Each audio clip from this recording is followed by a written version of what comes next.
الله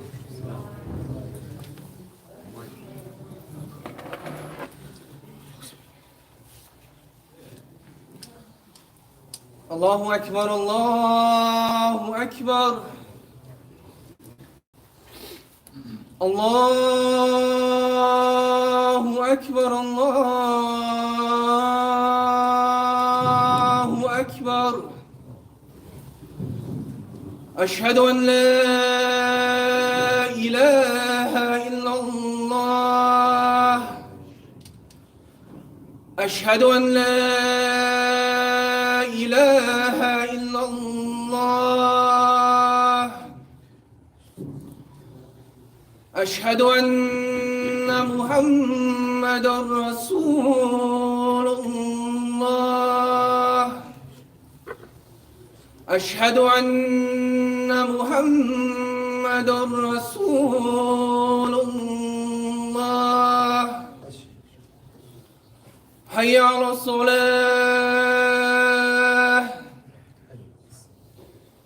حي على الصلاة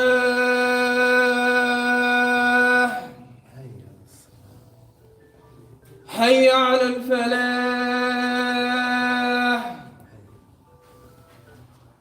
حي على الفلاح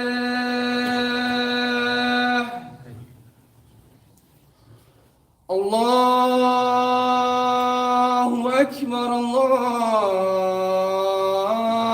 الله أكبر لا إله إلا الله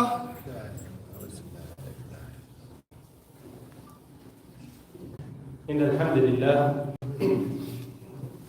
نحمده ونستعينه ونستهديه ونستغفره ونعوذ بالله من شرور أنفسنا ومن سيئات أعمالنا من يهد الله فهو المهتدي ومن يضلل فلن تجد له وليا مرشدا وأشهد أن لا إله إلا الله وحده لا شريك له وأشهد أن محمدا عبده ورسوله اللهم صل على سيدنا محمد وعلى آله وصحبه وسلم تسليما قال الله تعالى في كتابه العزيز بعد أعوذ بالله من الشيطان الرجيم بسم الله الرحمن الرحيم وإذ قال ربك للملائكة إني جاعل في الأرض خليفة قالوا أتجعل فيها من يفسد فيها ويسفك الدماء ونحن نسبح بحمدك ونقدس لك قال إني أعلم ما لا تعلمون.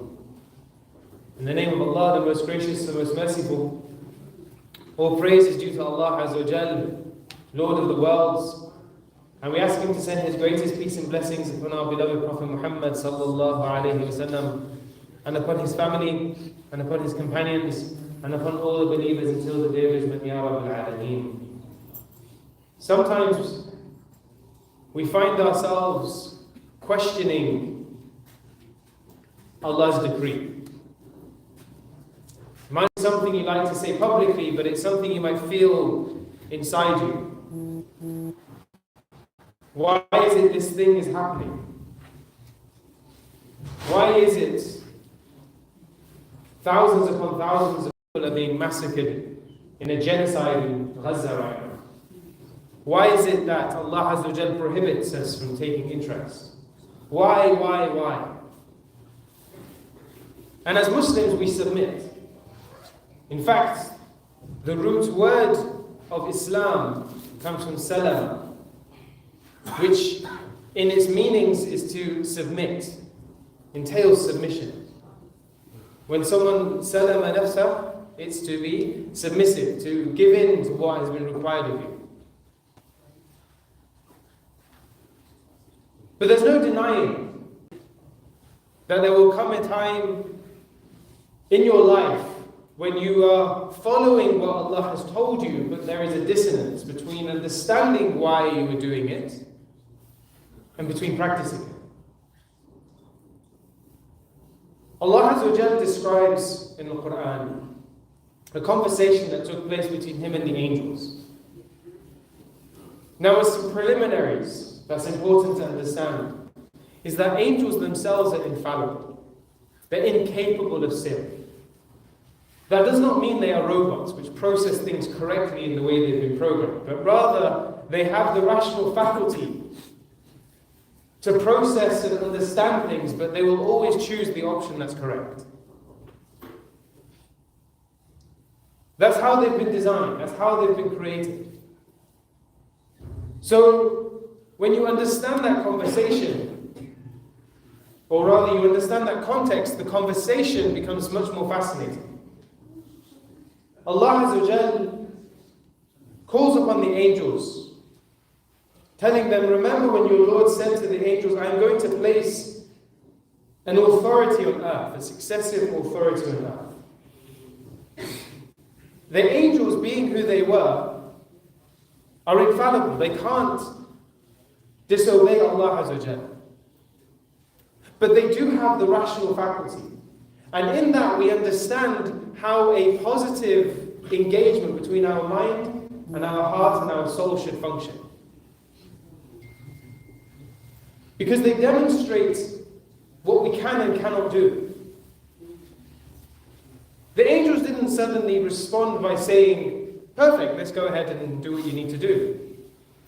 But they turned to Allah subhanahu wa ta'ala and they said in a verse that's very subtle, they questioned Allah. They looked at what had happened before in the history of the earth. They saw similar beings that existed upon the earth. And they couldn't make sense of why Allah subhanahu wa ta'ala would create a being that could cause so much bloodshed. They said to Allah subhanahu wa ta'ala, قَالُوا أَتَجْعَلُ فِيهَا مَنْ يُفْسِدُ فِيهَا وَيَسْفِكُ الدِّمَاءَ. They asked Allah, will you place in it someone who spreads corruption there and sheds blood? If it was a sin for us to question and to understand, then the angels could not have asked this question. So the fact that they've asked the question to Allah subhanahu wa ta'ala shows that in asking the question there is no sin. Particularly when you're asking your Creator. In fact, asking your Creator and imploring your Creator is the only one you can complain to. And in doing so, Allah loves to hear you calling upon Him. He sees it as a virtuous thing. Because there is a recognition that He is the one who has ordained this decree. And He is the only one who can change it. So the first thing we can decipher is when we see things around us in the world, when we're struggling to understand why so much bloodshed is going on in the earth, where we're struggling to understand why corruption is so pervasive, how every single news outlet and politician can be so complicit in what is so obviously unjust. Unjust is a light word to describe what's happening, a genocide. It's fine for you to ask the question to Allah subhanahu wa ta'ala, why is this being allowed?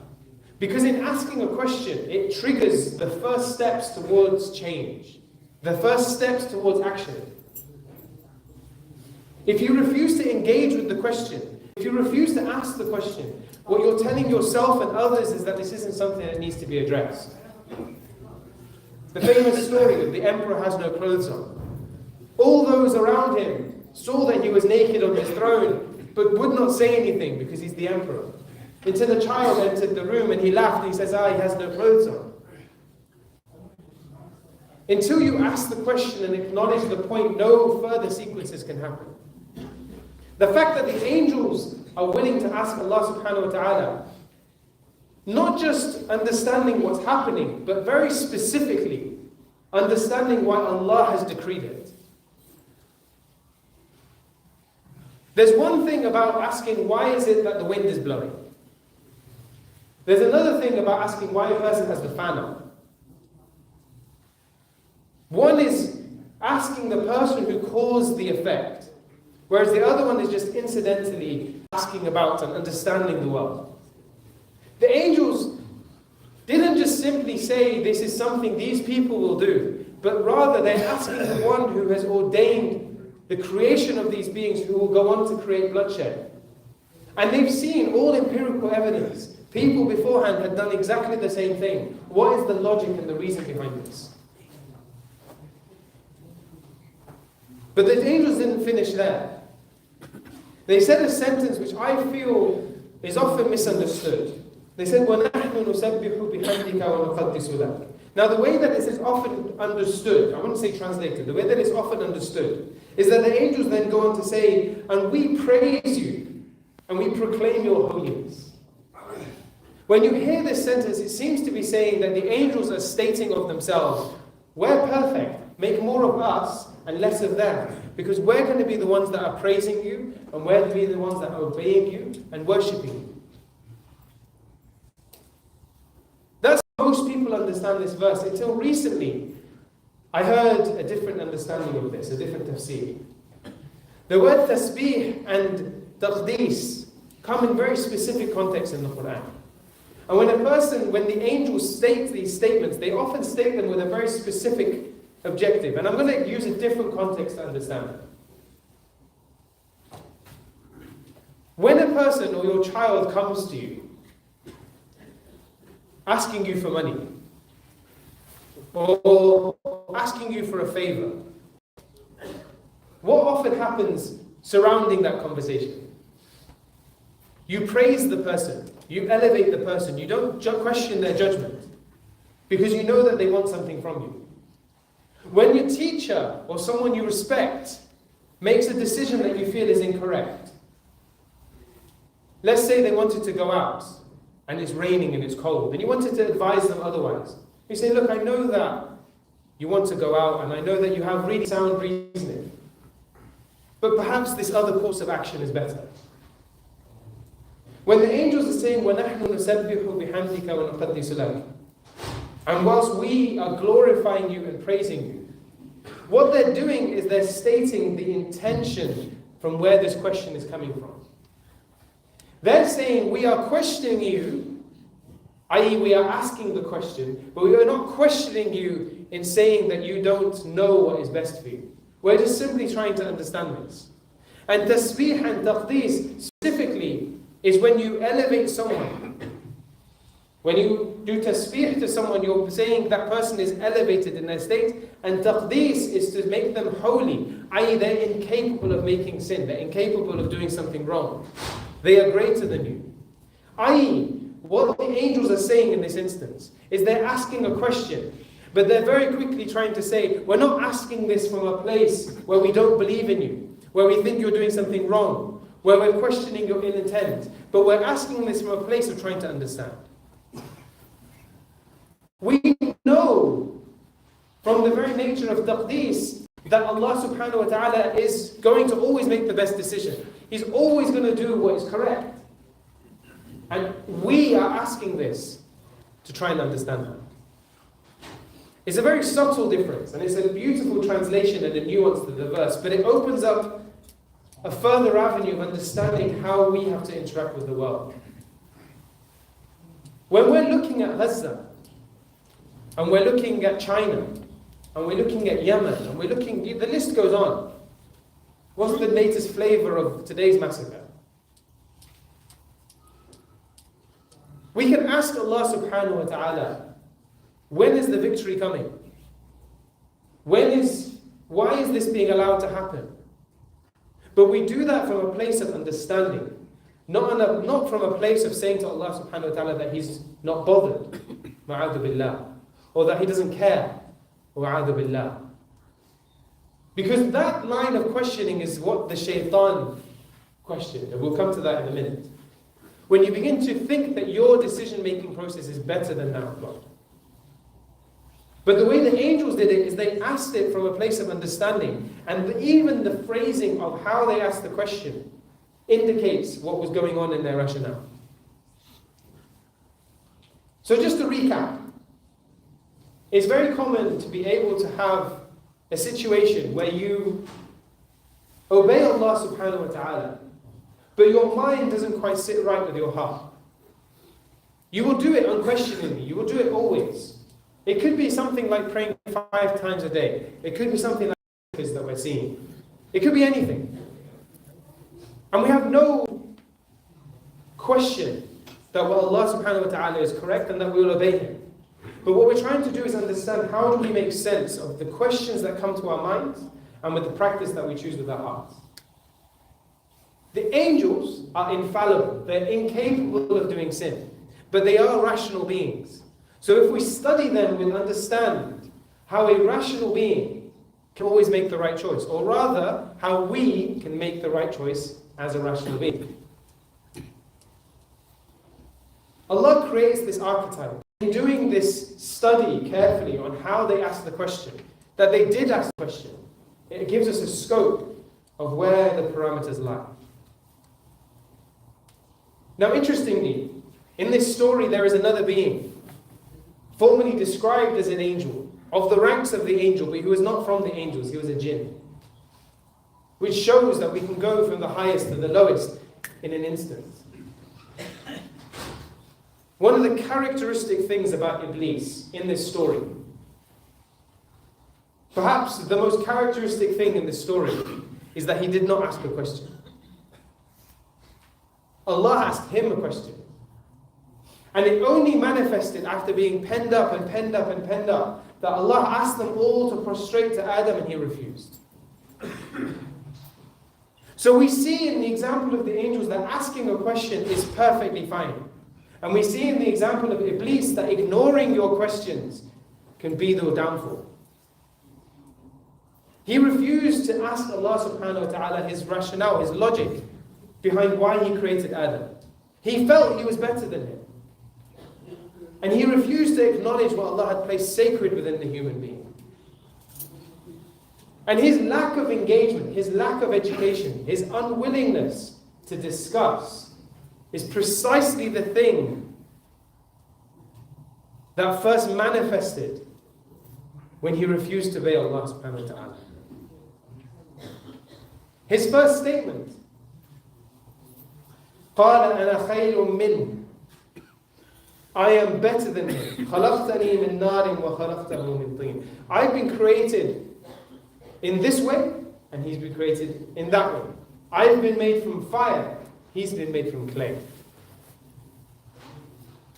The first manifestation of a genocide, that somebody, purely based on their creation, can be unworthy of obedience, can be unworthy of a relationship, can be unworthy of existence.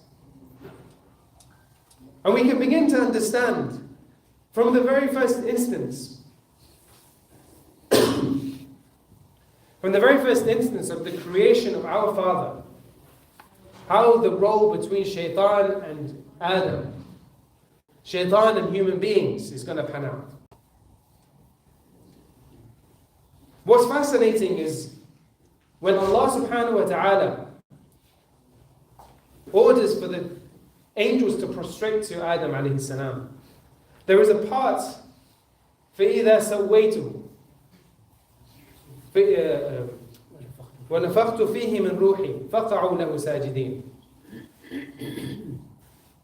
Allah subhanahu wa ta'ala, when He describes the creation of Adam, there's a very specific moment in which He declares that Adam is become worthy of the prostration. Allah subhanahu wa ta'ala describes how He created him, how He made him. إِنِّي خَالِقٌ بَشَرًا مِّن طِينٍ, that He's going to create this human being from clay. And then when فَإِذَا سَوَّيْتُهُ, when I balance him so that he can stand, that he can have justice in his mind. That wasn't the sequence that led to it. It was the final bit. وَنَفَخْتُ فِيهِ مِنْ رُوحِي. There is a point in which Allah subhanahu wa ta'ala blows the soul into the human being. And that was the cause that Allah subhanahu wa ta'ala told the angels to bow down in prostration. There is a secret within all of us that goes beyond our mind, goes beyond our being. There is a soul that lies within us, that every single one of us has, that makes us worthy to be prostrated to by the angels. Allah subhanahu wa ta'ala emphasizes this, and you can look at the Quranic narrative where He speaks about the creation of Adam. That at the point at which the angels prostrated was at the point in which the soul was blown into them. Now when you what's the single thing that he does not mention? In all of his descriptions of Adam, he never mentions the soul. He reduces Adam down to a single thing, which is clean. He's just mud. He's just another dehumanized animal. And what's the single thing that people do when they commit the crimes that they commit? Is they dehumanize, they otherize the creation that surrounds them. We learn a lot from this story, and there's many more lessons to come. But one of the fundamental things that we should understand is that we should be like the angels. The angels are an example of beings that are perfect. They cannot sin. But yet, there are things that we might not understand that they do that actually open up a lot of insight for us. أقول قولي هذا أستغفر الله لي ولكم. السلام عليكم.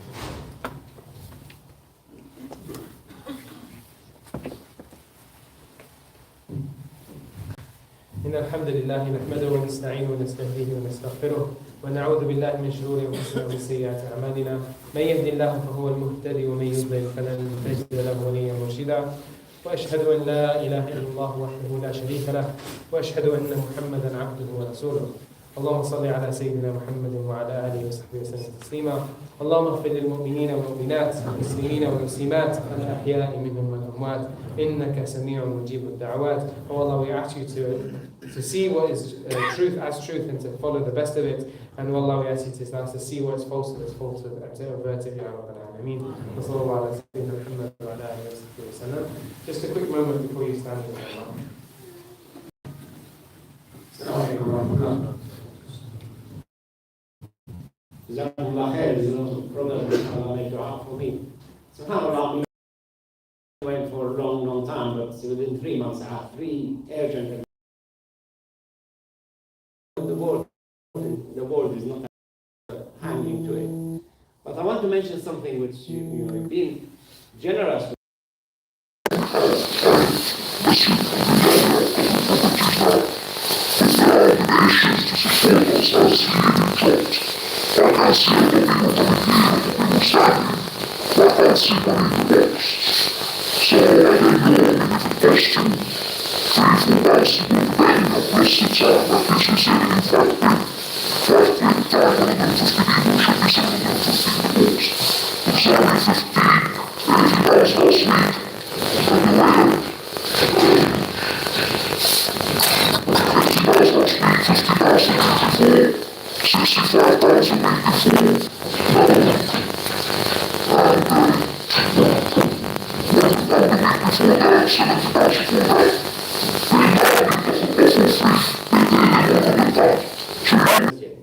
Many of you might not go there, but we have a lot of children go there every day to learn the Quran.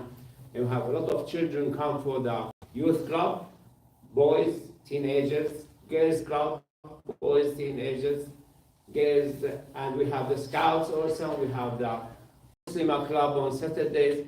We have the Quran teaching for adults, and we have the study circles for the adult Quran and Hadith.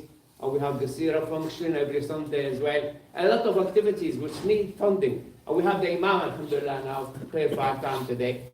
So the short advice, we need to see more money in the box, or at least pick up a standing order and sign it, but don't stop it. We have a lot of people who joined us. They promised us, 150 people promised us to pay standing order if we buy the place. When we were at the place, only 80 fulfilled the promise, and now the number is dropping. Because people change, they move away, they divorce, they lose their job, and they reduce even the donation. I know people who are capable to donate, and they reduce donation from 50 to 30 to 20 pounds.